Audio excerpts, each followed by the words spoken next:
Okay, we're gonna do a little run through the cabin. How it's set up. It's not real user friendly. I mean, it works, but it's tight in some places, and there's some things we're gonna change. But before we do that, I want to show you what we're doing, how it looks now, and then we're gonna come back and show you what we do to change it and make it a little bit more user friendly for me and Brenda, but also for the puppies too. So, so we'll take a look. You can see that's the TV. That TV is going to go up here.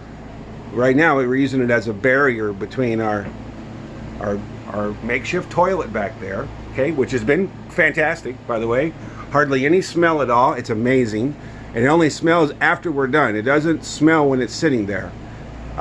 It's truly unbelievable that it's not like you would think it would be. Bed, right? Not real friendly, because there's no way to get on over here. You got to crawl. She lays here. I have to crawl over her and two puppies and they get in. So it's not real friendly. And then the desk. There's the cooler. That's our dirty clothes. There's a box. There's a printer. So you see how tight everything is. It's just super snug in here.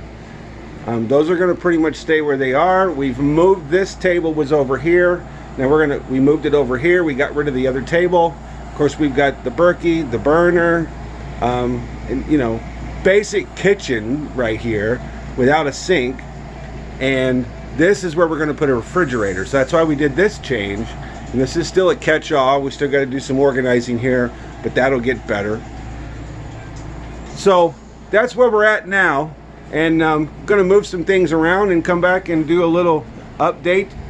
And you can see it works, but it just needs to be a little more user-friendly. We're going to do some things and we'll come back and cover that.